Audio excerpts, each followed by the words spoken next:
Hi, Prosperity Team. It's Dr. Money coming to you from the Prosperity Corner of the universe where silliness is sacred and nobody's perfect.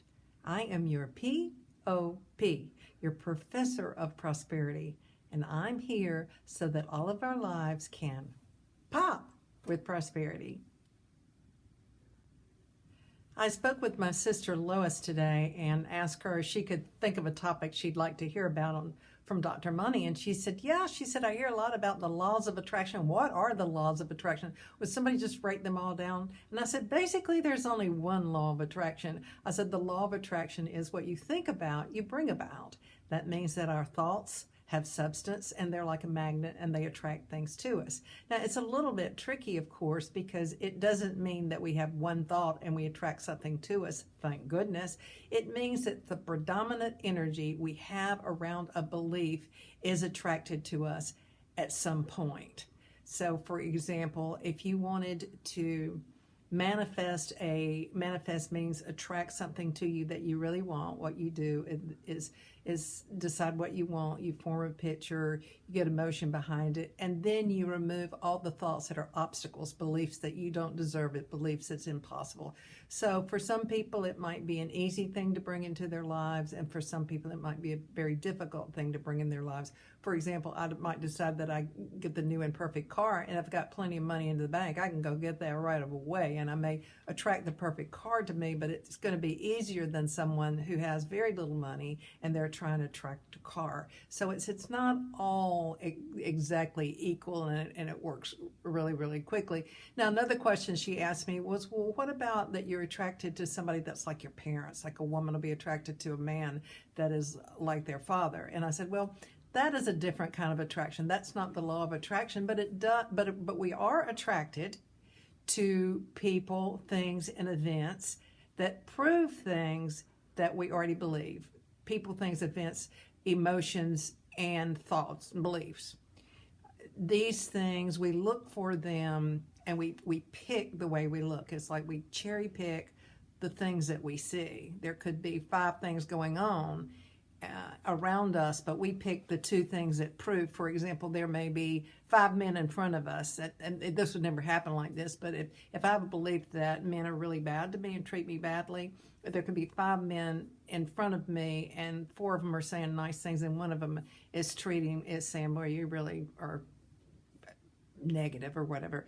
That would be the one I'd pick out and say, see, they do treat me badly. Not pay attention to the other 4, just because that proves my belief. And that's what people do in politics. They cherry pick the facts and what they see. That's what people do in relationships. They cherry pick the facts, just the ones that they already believe that prove what they believe. And so in prosperity consciousness training, what we want to do is turn our thoughts around, turn our emotions around, so that we can get our mind to a stable place, so we can decide what we want. Because if we're attracting things due to what we already believe that don't help us, then we need to dissolve those thoughts and move those thoughts away so that we can really see what we want. Because if I am just reacting to my belief systems and trying to protect myself from those, then I'm not free to decide what I want.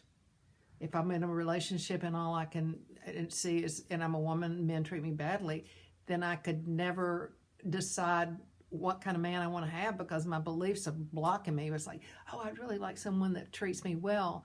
But if I've got the belief men treat me bad, then it's not going to happen. I've got to get, that thought has got to be replaced by a better thought. So the law of attraction is that what you think about, you bring about.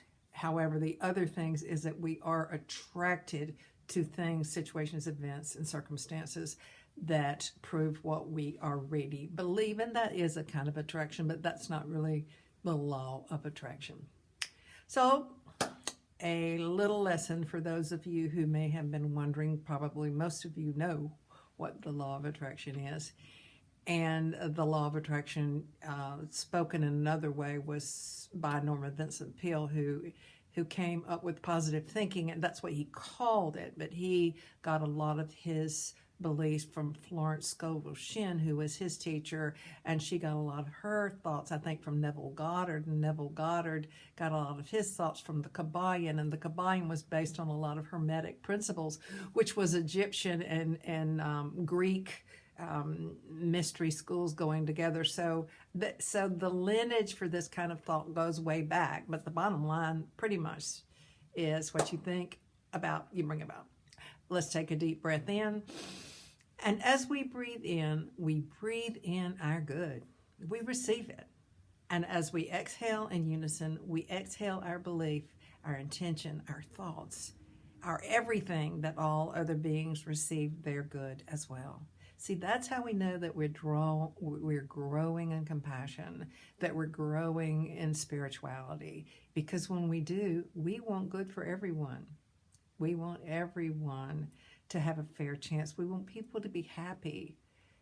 It's not just about me. It is about we.